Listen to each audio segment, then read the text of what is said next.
now that I've been in tech for 20 some years, what I care about is about bringing visibility to the margins, people in the margins, however they identify, but typically it's people of intersectional identities. When you look at the board members, when you look at who is featured, right, on the websites and you're not seeing yourself reflected, that to me is a problem. That's why I say now I'm here about redefining, reimagining the future of leadership and foundership, because we have to look at where power sits and how do we radically, I don't know, it's even more urgently shift and redistribute power. And I feel like that starts from like top down.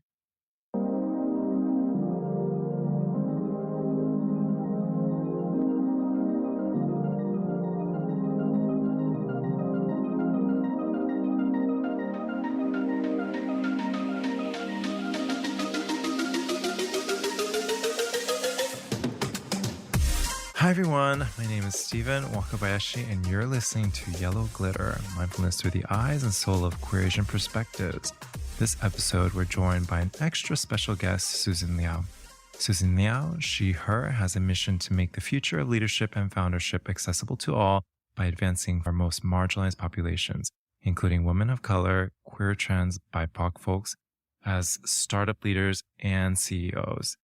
She is a champion of liberatory leadership and product who works at the intersection of digital innovation, social entrepreneurship, and nonprofit impact strategy.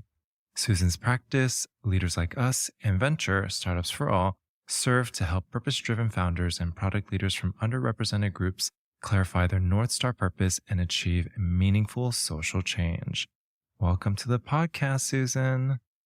Thank you, Stephen. Thanks for the invitation and for holding space for this conversation. I'm really excited for it. Yes.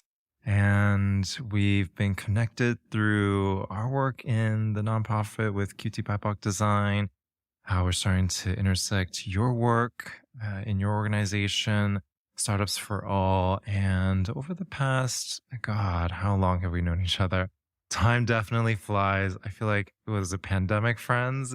And I just have come to really appreciate you, your work, and I love to just share everything you're doing with the world. Well, samesies, I would say. Time is really nebulous these days, I think, given the pandemic and post-pandemic kind of way of working. So yeah, it's really interesting because I'm trying to think about the first time that we intersected and where we first crossed wires. And I don't remember, but I'm really, really glad now that I am connected. So again, grateful for this conversation. Yes. And I thought you brought up an interesting point. Why don't we start with the pandemic? Given just like the pandemic and all that's happened and till today, has that made any huge shift in just even the way that you do work or you engage with the world?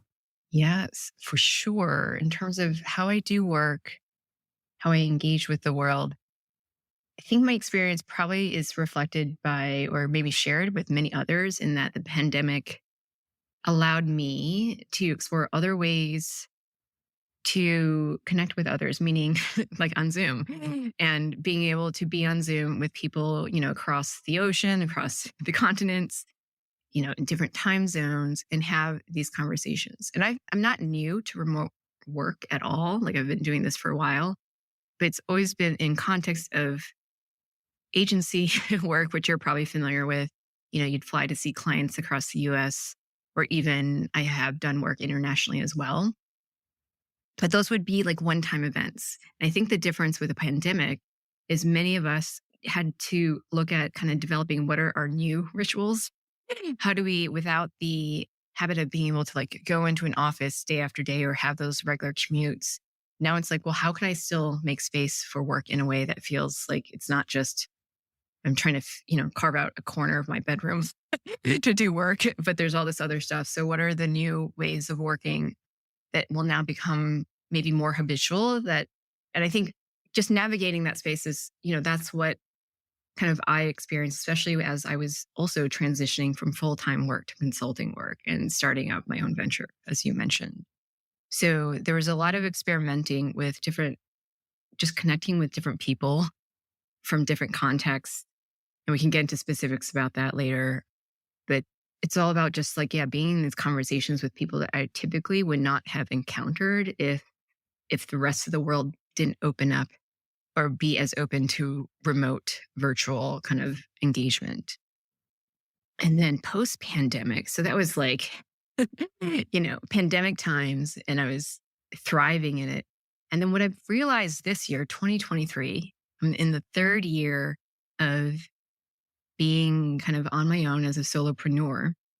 And I've realized there's actually now, while where I was like just embracing and loving the remote work, I'm realizing now that I'm like now experiencing the opposite end of the spectrum. And I don't know if that's the same for others, where I'm like craving some in person engagement and dialogue, right? Of just being able to go back to the cafes. Like I'm definitely a cafe worker. Like before, I like to work where there's like noise happening behind me. So that's been the only, I would say, like downfall of remote work is just having silence because I'm kind of a single household here. It is challenging. And so when it wasn't as safe to go into places, I was like, I need to somehow figure out how I can change my environment, go out for walks. But now post pandemic, I'm back kind of visiting cafes, but I'm realizing I don't know if this is enough for me. I feel like I want to, like Stephen, even with you, we've been on Zoom. If people listening can imagine you are on Zoom for people for so long, what would it be like to just be able to randomly have these serendipitous moments where you just like you had before the pandemic, right? Where you just kind of like you're going to the gym, you're going to the grocery store, or you're like hopping on the subway and you just randomly meet someone from an adjacent community, right? And you're like, oh my goodness, like Stephen, so good to see you. Like I'm missing those moments. And so now I'm trying to think about how can I adjust the way I work or my schedule or my cadence so that I have more freedom, I would say, to travel and to change my environment and kind of encourage more of these like in-person serendipitous moments. Yeah. And I've been following your adventure on social media lately. And speaking of adventure, it seems like you are doing hashtag van life Yeah. with your pups. Right. That's part of it. I'm dipping my toes. I'm practicing. I'm kind of wearing that product hat in some ways of like, okay, if I want to be able have mobility, the privilege of being able to move myself to like across a couple different states and still work, still earn, still collaborate, how can I do that? I know, the digital nomad life is not new. At the same time, yes, I have pups and I have family, I have other things I need to take care of. So rather than thinking it's an either or situation, I've been dabbling with, okay, how can I maybe take a day trip here or like a weekend here? And yeah, so on social, hello, hi, Ace. I don't have to get into it, but I did acquire a van, a Japan import. It's like 25 years old. My MVP, so to speak, hashtag van life is getting a vehicle that I can rely on that will take me through the mountains of Denver, across snow and rain, and can fit my two pups. And yeah, I'm still on that journey, and I'm looking forward to see what transpires from it. Yes. And speaking of journey, you've made a pretty big transcendence coming from knee deep, waist deep in the corporate world and pivoting not only just to start your organizations, but starting organizations dedicated to uplifting marginalized communities, uplifting others who don't have privilege in developing their products or their organizations. I'm just curious first, why don't we start with just even your background and foray into tech? Because oftentimes, I think in our generation, right, being an Asian child, it was to be a doctor, it was to be a lawyer, it was to be all these different careers. And even the space of digital and going into product was quite a novelty. I'm curious, what got you inspired first to enter this industry? Yes. So inspiration. How did I get here? And I don't know. I wish I could say something more creative, but yes, I'm second gen, meaning my Taiwanese American. So my parents were born in Taiwan. I was born here in the States. They actually met here in Michigan. And I think it was like 6 months after they met, they got married. You know, my mother was 27 at that time, which was old in our culture. So I'm the middle child, middle of three. And growing up, it was expected that our futures, our future careers were, we had one of three choices: being a doctor, a lawyer, or an engineer. And I grew up in Ann Arbor, Michigan, which is very close to Detroit and, Motor City and the home of the big three. So engineering was very prominent as a career kind of amongst our community, as well as, yeah, being a doctor. A lawyer, less popular. So it was mainly a doctor and engineer. And in my education through grade school, middle school, high school, a constant theme was I was that typical stereotype. I did well in the math and sciences. I enjoyed my electives, including home ec as well. It was just a really good distraction. Yes, from formulas and equations and all of that. And I also like to play sports. Growing up for me, and this is where I would say my identity I started to feel tension in how I felt and how I identified versus kind of what the culture or my parents expected of me. And I didn't have words for this. I'll just put that out there. I didn't know what being gay was. I didn't know what queer was. I don't even know if like lesbian was a term that came into like my forefront until really close to college. Even though I had that teacher in high school that people would kind of like make fun of a little bit or point out because this teacher presented herself as less feminine in the traditional way, like short hair, no makeup, pants, button down shirts. And for me, I didn't really know what it meant to notice that more and also want to play sports and also feel like, what when my mom would bring me clothes from Taiwan, her trips from Taiwan, or she'd buy things from the department stores and they had ruffles, they were pastel colors. And I thought to myself, am I just a tomboy? I don't really know what means when I say like, no, I don't want to wear these things. And yes, I want to play sports. My mother's telling me, oh, you shouldn't be doing that because you'll build muscle and it doesn't look good on you. All these, I don't know, kind of gender stereotypes. So that tension between identity and kind of what the culture my parents expected of me and what I saw in our community and what I felt was, that was always present when I was younger. And then in terms of, how that started to kind of affect kind of what I wanted to do with my life, I think that definitely that was something that was emerging in college. Less high school, because my kind of ticket to freedom was like, just get good grades so I can go to a college that's not in state. That really was my like sole mission. I was privileged enough to get into some schools like MIT, Princeton, and I was able to choose, where do I want to be? And I chose Princeton. I mean, it's an Ivy League, but it was also a beautiful campus and it was smaller. There's something about being in a small community where I think now looking back and thinking about the conversations I have with my therapist, my goal was really to be seen and heard through different lenses. And at the same time, I felt the need to conform in some ways. So in short, I would say like chapter one of my career, like I did try to be a engineer for a little while. I tried chemical engineering and then I shifted to computer science, also in the engineering department. I did notice though that it was a lot of, people around me, like in my CS class, this was computer science class. This was 1996, 1997. There was a class of 40 people and I was one of 3 or 4 women. When you talk about people of color, I mean, yes, there were Asians. Maybe there might have been 1 or 2 Black, brown folks, not in Asians is very little. And so when I graduated, my first jobs actually where I really felt like I was like finding some sense of home were with design agencies, digital agencies. And I think that's because the staff and the people, the other my colleagues actually that's where I found definitely more of a focus on creative work. You're nodding, right? Than technical work. And also with brands with global offices. And so that's where I would kind of connect with people from other countries. My first kind of exposure to international global work. And I think that's where I felt a little bit of connection because I'm like, oh, I'm working with other people where American English is not their first language. It's okay to stumble over your words. It's okay to not to dress differently. Side random fact, I interned for Goldman Sachs in college. I was in their IT department.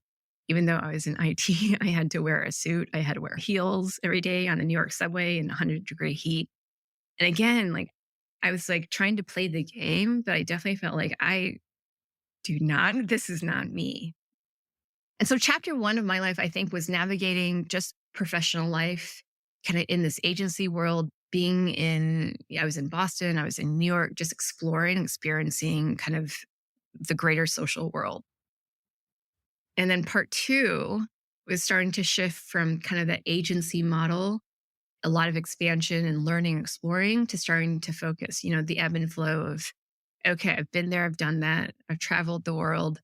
Now it feels like I'm looking for a little bit of like a foundation. Like, what do I call home? What am I coming back to? And how can I start to experiment with my own kind of ideas? Chapter two, I would say, of my career was then more focused in the startup world. This is like when Kickstarter was just coming, like Y Combinator was, I think, also kind of just starting up at the first time. I was in New York. I joined a small company called Print All Over Me. There were four of us, sort of a typical. We were part of an incubator, I think it was called like the New School or the New Museum or something. And so, you go into this modern place, all white walls. Again, like early maybe even like the iPhone had just come out, but yeah, you're working with other folks that are like trying to like code, design things, do a little bit of HTML programs, CSS stuff. So chapter two is like dabbling in the startup world. And then chapter three, I'll just kind of jump to that now. I'll pause. It was then now evolving. Now that I've seen the range of agency work where you're kind of like wearing all hats for, you're working in service of clients, to the startup world, well, I am my own client, to then what do I really want for myself? Like what is the purpose of all the work that I'm doing, right? Like, am I just helping Nike sell more shoes to other people? Am I just helping to, I don't know. There's a lot of questions I had in mind, which is like, what's the fundamental purpose of my work and who am I really helping at the end of the day? Yeah. I think there's so many beautiful nuggets that you put down. The first one, going a little back, you talked about the notion of conforming. Mhm. And especially for our generation, and still to this day, while a lot of people are like, Gen Z have it so much easier, they don't have to conform as much. There are many different systems, right? Especially the gender binary, heteronormativity. But back then, the aspect of having to conform to even succeed, right, within the career landscape. You mentioned your experience working with Goldman Sachs and trying to figure out a career there in that industry. I'm glad that didn't work out for you to share your gem with the rest of the world. But I'm just curious, when it comes to conforming, what was going through your mind as you were doing all these things, right? That any parent would be so proud of, and conforming to these standards that are put upon us and just like how we should be the best child, the best Asian child, right? And moving away and figuring out how to conform to your own needs. Yeah, it was interesting because growing up, yes, for sure, there is pressure to, compete in music Hmm. competitions.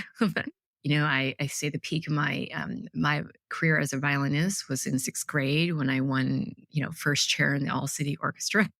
Then after sixth grade, it was all downhill from there. I ended up in the second violin section in high school. And so conforming was just trying to stand out from everybody else, right? And having my parents be proud of, these accomplishments, those achievements that you could name. But then in the professional industry, I think there was pressure because my role in all these different chapters have always been somewhat of a central collaborator role. So in the agency world, I was a digital producer.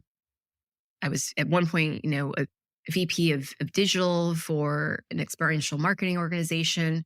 So it was interfacing between the digital team, the events team, all the strategy team, all the different functional teams, as well as leadership. And then in the startup world, as a product person, yes, we for sure touch and engage with all the different functions in the organization as well. And so I was always the hub of this wheel, so to speak. And I felt for myself that my role is to help the team be the best that they can be. Meaning, how do I tease out each individual's superpower so that we can collectively make for a better product or really kind of achieve our goals or even go beyond. And I think what happened for me, there's always a balance of like the collective versus the individual. So in those roles, I was prioritizing the environment, the system, leadership, and being able to moderate conversations and conflicts between teams. But I wasn't really necessarily paying attention to what I needed for myself professionally to grow. And also in terms of identity, I mean, I was definitely in the agency world, there's definitely more diversity. But once I started doing startup work and I was in that ecosystem, that's when I felt the most, I mean, I don't want to say like marginalized, but separate. If you can imagine, right? Of like the hula hoop of like, here's everybody's identities. And I was like the one or the only, I hate to say like even like person that wasn't white. I was definitely in many circles, like the only queer or like non-straight identifying person. I would be the only person that was even aware of pronouns or the only person, just things like that. And so it was when the pressure to conform at first was like, oh no, it's fine. I'm kind of framing this as just, I'm here to play the game. That's why I'm able to succeed because I can adapt. And then there's a point where I realized that there's a cost to that adaptation or like code switching. I started being aware of like, actually this is not part of my professional requirement to it. Like it's trying to figure out what are those boundaries where it's all of a sudden, am I actually doing this as part of my job description? Or am I doing this because I'm taking on this burden that the system, right, is lacking in the system?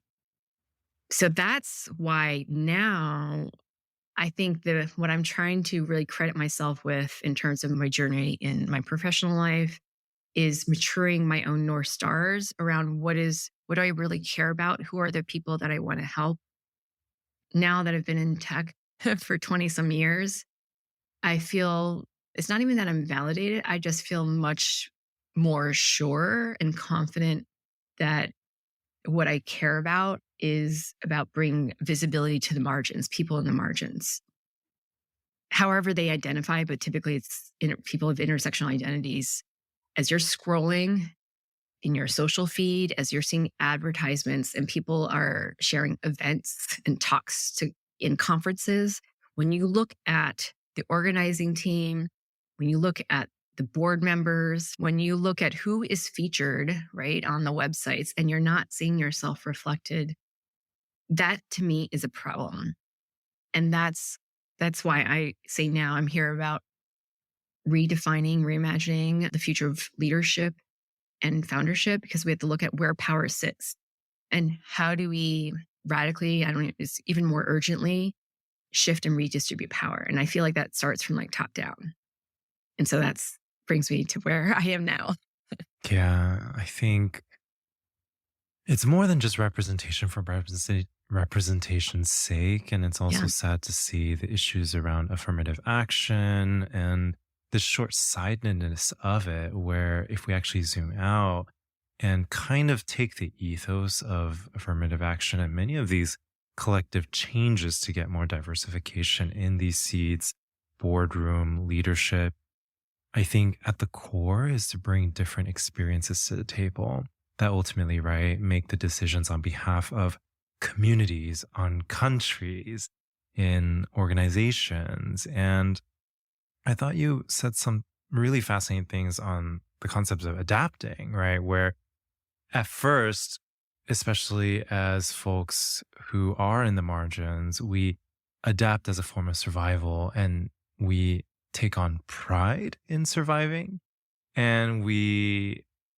adapt in a way that we somehow fill our ego with it, right? Where we're like, okay, I'm doing this stuff. Like, of course, look how good I am.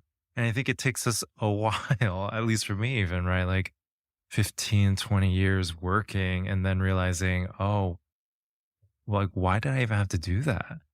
Why even continue? Why play a role in the system or upholding the system and adapting to it, right? In these spaces that weren't made for us. And question to you is I'm just curious if there are any specific moments or specific events that just happened that broke the mirage of that for you. Meaning you're in the system, right? Adapting, conforming, doing all these things that you're told you're supposed to do. I'm curious if there are things that happen in your life that you were like, oh, wait, like this isn't meant for me, or I need to get out of this space. Yeah. I mean, I talk about this with my therapist. Those moments are probably marked by my tears of frustration and tears of just as an expression of, I don't know, it's like generational trauma. I don't, that's a big word to put out there, but it's like of just like repeated labor in trying to conform and then realizing that I've put all this effort, if you can imagine, like you put all this effort into putting a slide presentation together, stay up all night to work on a report for someone in leadership. And then only to find that when you present the report or like the meeting doesn't happen, or you know what, we decide to cut your part out. You're like, why did I stay up all night working on this when at the end of the day, they're just looking at one slide and there's like one question? For example, when I worked at that experiential marketing agency, I mean, I had attained like the highest salary I had ever earned, probably in that role. And my closest colleague was someone that was definitely like against the traditional norms, like presented herself differently. She wore all black, one of those folks, all black, black nails, dark hair, and very direct. But she was the one that brought me into the organization. She had an existing relationship.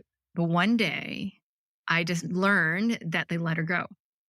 And I can only hypothesize why. And that's probably because she was, to them, rocking the boat too much, being too loud, disagreeing, kind of expressing too much dissent. But to me, that was like my one. She was my girl, she was like, we were partners. And without her, I was like, all of a sudden I was left in this ecosystem of like other corporate folks.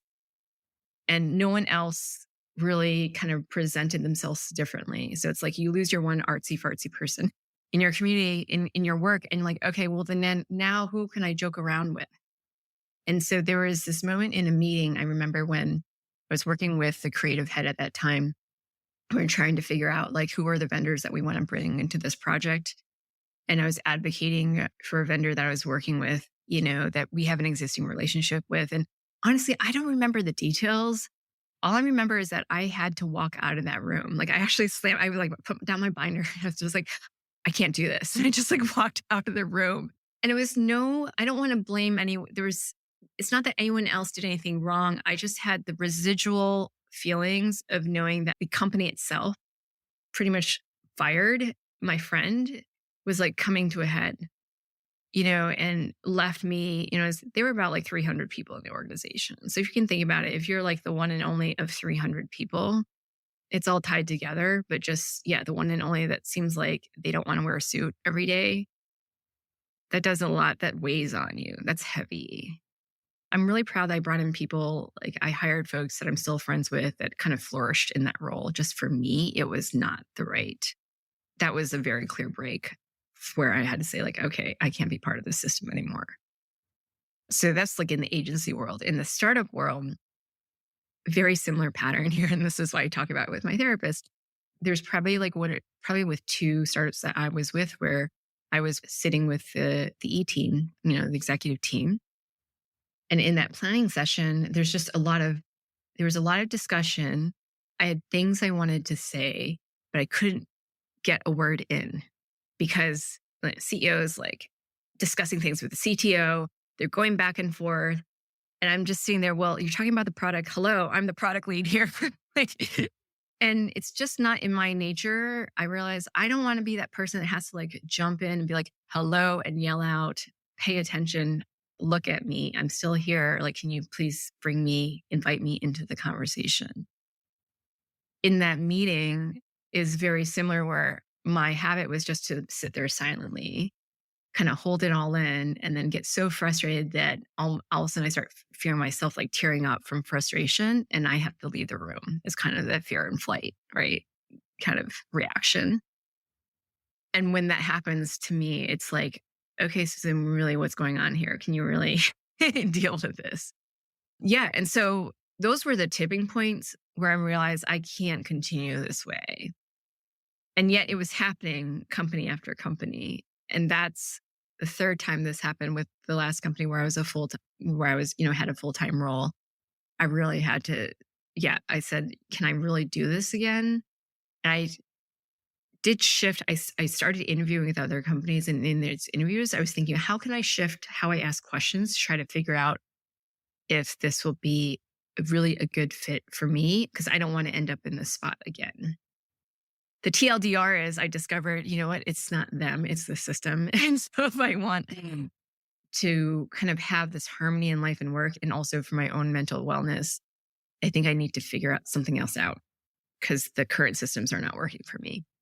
Yeah, I can definitely relate to that. And also relate to the fact that we have certain cultures, especially in tech, where if you don't jump in, people are like, why didn't you have anything to add? You're so useless. And I remember once I had a very senior person at a big tech organization. I was in a meeting and everyone was dogpiling on top of each other, right? And then I was just like, I'm not going to add to this mess.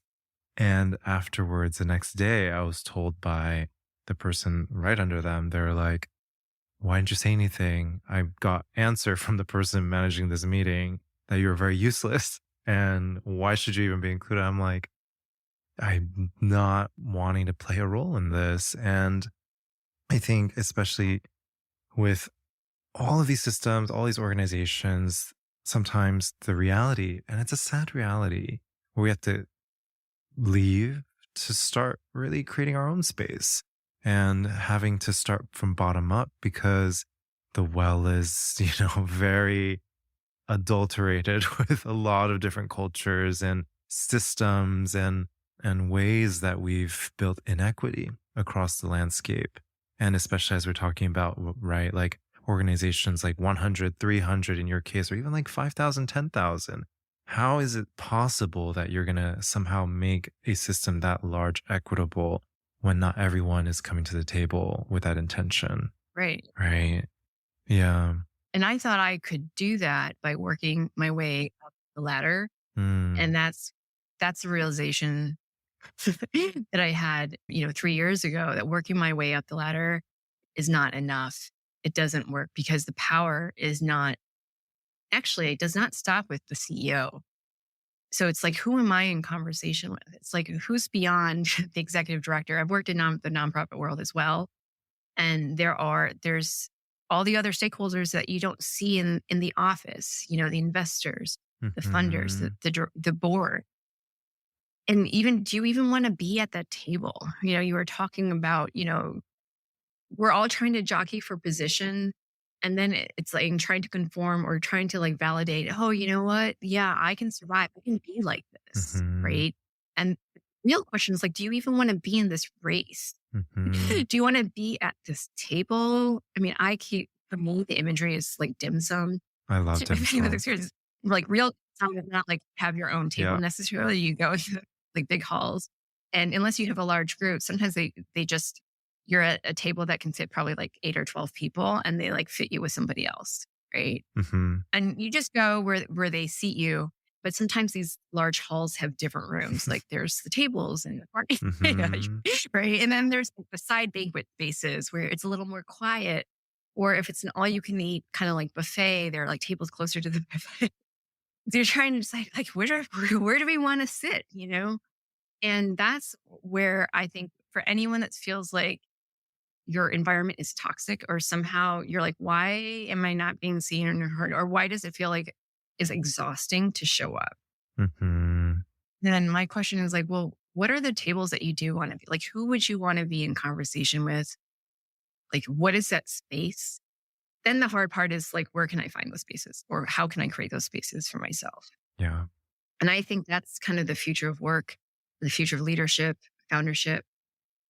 One of the themes that I have on a sticky on my wall is connected communities, starting to think about, I think many of us, because we want to survive, have found little pockets, little spaces, kind of like virtually, right, with different groups that speak to us. Mm-hmm. Whether for me, it's like an all Asian group or it's an all queer group or it's, a QT BIPOC group or it's a women's group. Mm-hmm. So they're related, but they're not connected. That's the only, because they're not addressing necessarily intersectionality. That's what I'm noticing now. I'm part of many groups that are focused on female, women, founders, leadership, but they don't acknowledge gender in Mm-hmm. terms of that, all the in betweens. Mm-hmm. And especially there are certain like executive women groups that are great. But much of what I see, again, in terms of representation is the typical, okay, they look polished, they're wearing makeup. Mm-hmm. And I don't have anything against that. I'm just noticing that it's good for certain folks, but for me, I'm still missing, Mm. I'm thinking about what about folks that are different from that? And how do you make space for that? Yeah. So the theme of connected communities at the end of the day is something that I'm really thinking about is how do we, make space for the collective, but also the individuals within. Yeah. Which is a lot of your work that you're doing now. And I'm just curious if you could also share kind of what your focus is on, your projects, and what's taking up most of your time right now. Yeah, I know. Yeah. I call that the kitchen sink these days. I'm experimenting with like, what's in my kitchen sink? Or I'm asking people, what's in your kitchen sink? Yes. So part of kind of understanding like, where's there space for me? I think that's where my work as a facilitator and coach and advisor, I say sometimes I'm a facilitator coach because it's hard to demark like specific boundaries between the two. But I think about how do I model, when I say like model new ways of work, I'm actually thinking about new ways of having conversations and bringing people together, teams or individuals. And when we bring people together, what are different structures for how we hold conversation? Which is for some people, they call that facilitation. For others, it might be coaching. But I think sometimes coaching misses a little bit of the facilitation aspect, which is you can be neutral, but to me, it's really less about the frameworks again, but how you adjust depends on who's in the room or who's not in the room. And so, for example, there are some practices from liberating structures. It's a facilitation kind of like library of content. And I want to acknowledge, because it's called liberating structures, you may think, okay, it has roots in like decolonization and DEI and that sort of thing. I'd say no. And definitely they are not the owners of all these practices, but it's a very open community where they really do think about how do you distribute participation. One of my two favorite structures involved practicing kind of being the listener and the person speaking. Like you kind of trade wearing consultant and client hats so that you're aware of airtime and people can alternate what it does it mean to just listen to what's being said. And you don't have to jump in, right? You're not jockeying for airtime. And so it's just splitting up the time through timed exercises. So that's one way in terms of just facilitation, very specific, tactical. The other things just around kind of how that affects like in terms of facilitation and coaching, but also in my own ventures, I'm looking at how do we create new business models of how we distribute wealth, right? And structure the governance and policies as a startup, but also as a nonprofit organization. In the US, it's like you're one or the other. There isn't a special designation for a social enterprise, but you do have that in other countries. But there are issues also with those two, and you're nodding your head, right? You're familiar with this. The data shows why is it in nonprofit kind of executive and board seats, right? We still very few are people of color. Same thing in the startup world. When you look at the investor landscape, and funders, people say it's not a pipeline problem. So then what really is the crux of the issue? And to me, it's a system. And so I think for now, what I'm really experimenting with is what are the different ways of different pricing models, different ways where the person, or I could say the audiences or your core customer segment that you're focusing on, in the social impact space, we talk about who is the community, what is the community that you want to help? How do you help distribute wealth to them or give them agency in deciding how do they want to be engaged? And so there are things with like sliding scale pricing, which is maybe not new to a lot of people, but I'm also experimenting with honorariums, being budget transparency, using open collective. I can go on, and also seeking out other entrepreneurs, leaders, just folks who are experimenting with different things, even if it's on a small scale. So it's not about fast growth. So who's experimenting, who has close proximity to the problem. I mean, even what you're doing with QT BIPOC design, right? You're like focusing on the margins. Yeah, what are the different ways where you engage with the community or think about how you can help them not just with a course, but actually think about the bigger picture of actually getting them jobs or earning decent wages, but also earning in an environment that honors who they are. Right. Yeah. So it's all about modeling, trying to figure out people who are doing things differently at the end of the day. I think it's so good. And to throw one more thing out there, we have, right, for profit, nonprofit. We also have co op models. And I Yeah. think the hard part is in a capitalist system, right? And that's my belief, is a lot of these decisions are based on a capitalist system because individually they capitalize parts of the capitalist system and play a role in that.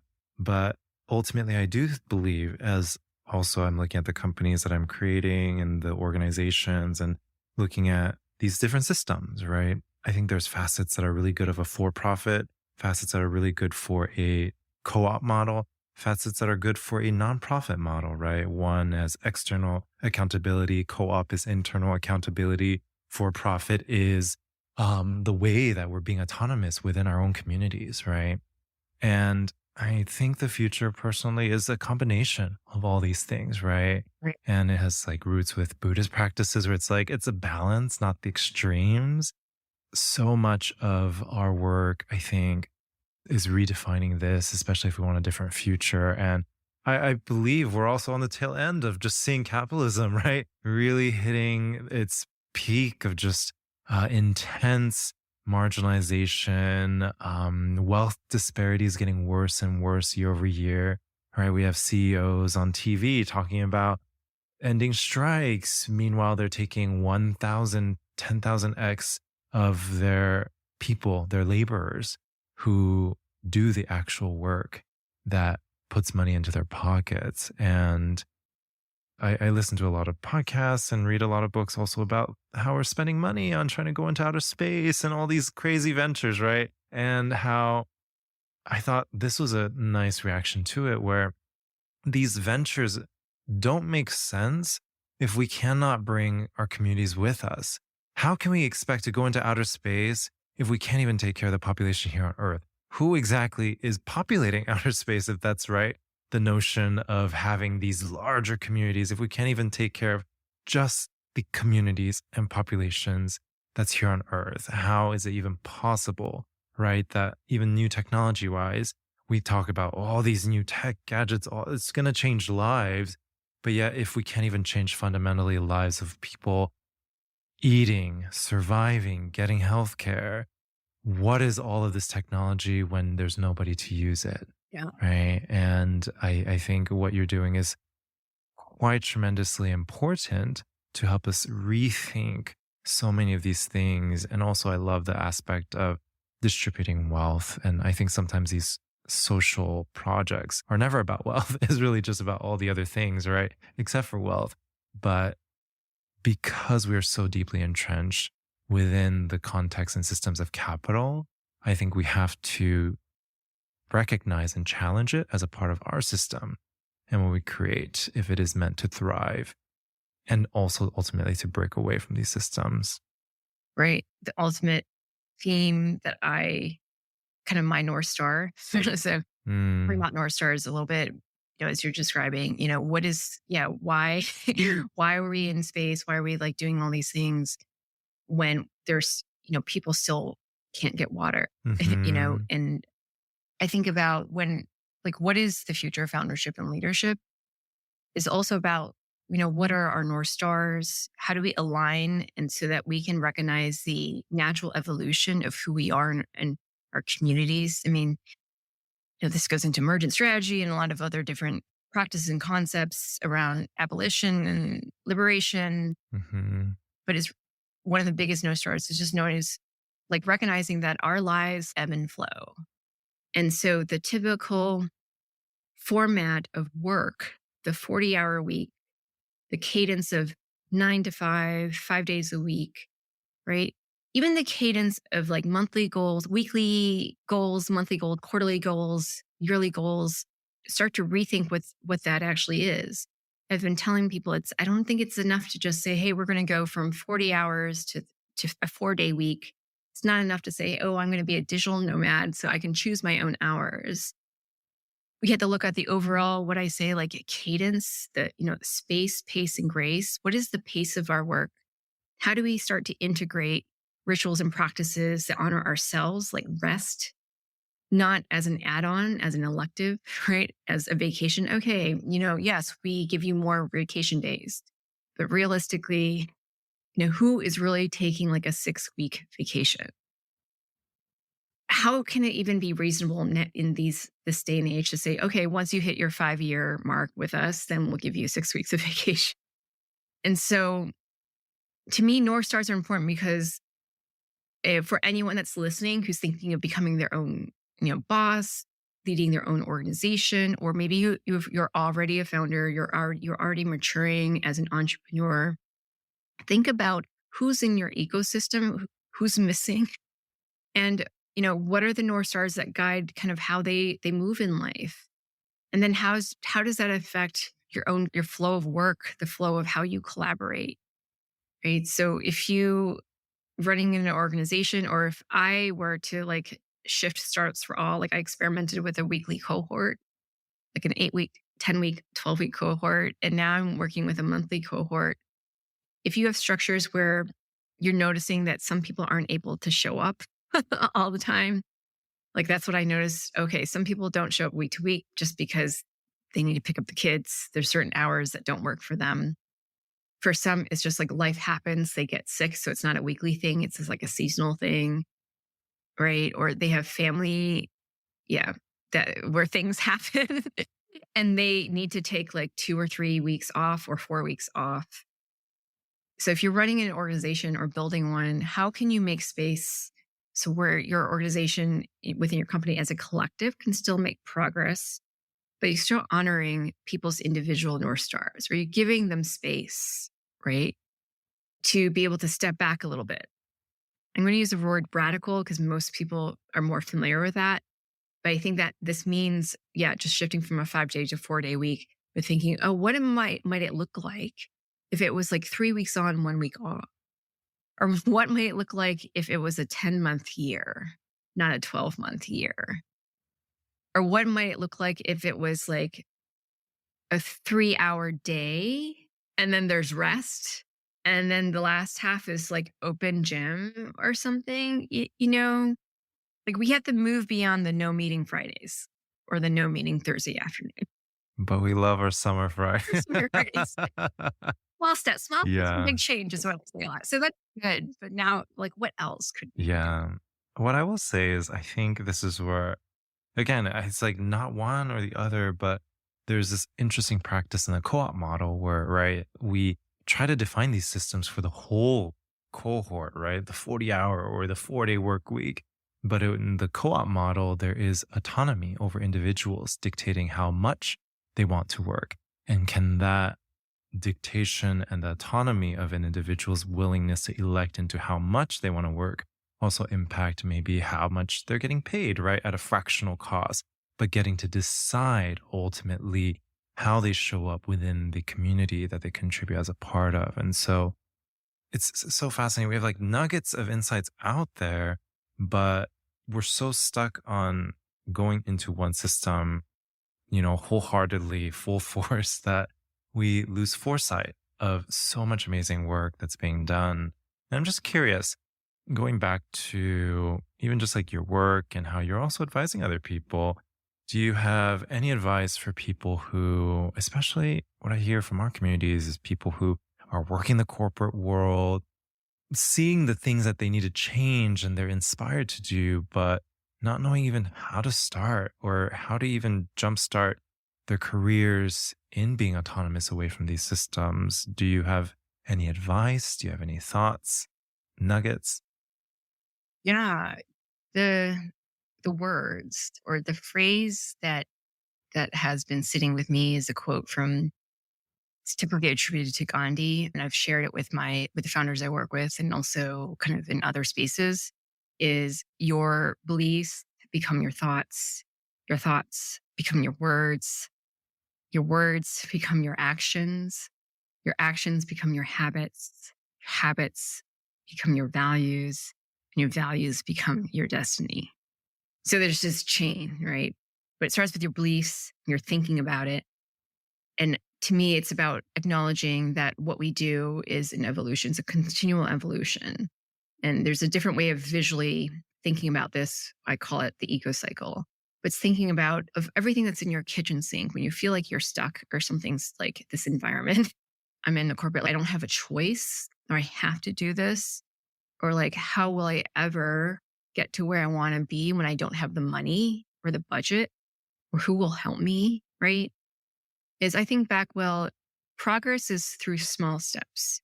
So just by thinking about it, you're already doing something. I think the small steps is just take it it's not even like one day at a time. It's like just acknowledge what you have. And then as soon as you start thinking about it, give yourself credit for thinking about it because now you're aware.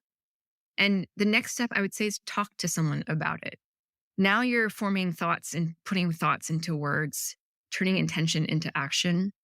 And by just having a conversation, stuff happens one connection at a time, one conversation at a time. That's where it all starts, just through conversation. And maybe you'll find, I can't promise that all of your conversations will make you feel better. Find a sounding board that helps to fill your cup where like after that conversation, you feel a little more energized, you have a little more fuel going, and just have that conversation. And then from that conversation, you can start thinking about what are some small steps or what else could be possible is what I say, or what could I start to shift with? And again, this is hard to do yourself. So, people talk about accountability spaces and all that stuff, but I think just start with having a conversation. From there, there's a lot that and thinking and opening and expanding and thinking about what else could be possible. Just knowing that there are other options, I think is very empowering. And I hate to say there's research in science. There are people who have done work in this, but also for myself, from my own experience and from people that I work with, I can definitely say when you all of a sudden recognize that you have other options on the table, all of a sudden, the problem space or the issues at hand can feel just a tiny bit more manageable. Maybe you'll get an extra half hour of sleep at night. And sleep matters, as we know, sleep matters. So start with that conversation, just dialogue. And so let me ask you, what has been filling your cup lately? Oh my goodness. Hugs with my pup, Delilah. Filling my cup really is thinking about being able to move. I talk about movement and flow and being in conversation with people like you, Stephen, not to already speak of the obvious, but making time for those conversations. There's a principle from emergent strategy that is a liberatory leadership coach, Petra Vega, kind of shared with the group of folks I'm working with, where there's always time for the right work. I'm letting that sit because I don't know if what does the right work look for me? What does that look like? But I think that there's always time and space for what needs to be said and heard. So for me, filling my cup is finding those spaces where I feel like I'm being seen and heard. Oh, that's great. And I love the reframe too. And as we're starting to near the end, if people want to reach out, get to know your work, how can they best find you? LinkedIn is really where I am. You can go to Susan. You can just search my name, Susan Liao. I say Liao like meow. There's a lot of vowels there. Liao. Find me on LinkedIn. I am Startups for All is on Instagram, and there is a website. I am the designer that never updates the portfolio, or it's always a to-do list where the website's not always updated. But you can reach me there via Startups for All. But LinkedIn is really where my home base is right now. Nice. And what is one last bit of nugget wisdom that you want to leave our listeners with? Celebrate the small or respect the small. Expand on that. What does that mean to you? So Ruha Benjamin, who is a professor at Princeton, but does a lot of work in the, like, is the author of like Race After Technology and Viral Justice. I got these words from something that she said, which is like, we have to, if we're talking about dismantling current systems, we need to respect experimenting on the small scale. Realize that the communities that we work within, trying to go all out, like, okay, in 6 months, I want 100,000 followers. And we're focusing on the cost of acquisition. How do we get the cost as low as possible and get as many users on the platform? Like, that is not how we advance equity and justice. And especially in the world of AI and generative AI and trying to do so much more with less, right? We still need to think about how can we experiment at the small scale? Meaning, even in my experience, it's just shifting our frame, using different words and how we speak about things, just like we've talked about here, right? Rather than adapting, maybe we think about what is the labor that we're taking on from others? Or rather than finding time for the right work, thinking about, okay, well, see, this is why I need to write words down, right? What is it that I need to be seen and heard? So just reframing things, to me, that's like experimenting, respecting the small. I always encourage people to create their own spaces, and experimenting on a small scale might mean just extending an invite, holding a potluck, or just you meet someone again, like serendipitously, in the grocery store who knows another person, like, oh yeah, we should all get together. Hey, do you want to get together for dinner? That's experimenting the small scale. Let's like experiment with a different way of holding space, different way of inviting people. And then in that conversation, maybe try a round robin technique rather than waiting and just saying, okay, what do you think about this? And it's silence and you're just waiting for someone to pipe in. Maybe you experiment with, okay, let's go round robin. And it's okay to pass if you want to pass. And we'll go alphabetical by first name, for instance. Yeah. And on our side, definitely, if you want to check out the transcript and see other episodes, visit our website at yellowglitterpodcast.com. And if you've enjoyed this episode with Susan, feel free to leave us a rating and review and give us a bit of a star rating. And this is how other people discover us on the platforms. And as always, thank you so much for listening. And thank you, Susan, for an amazing, beautiful conversation. We hope your day can be a bit more mindful next time you're going about your day. Hope to chat with you soon. Take care. Bye now.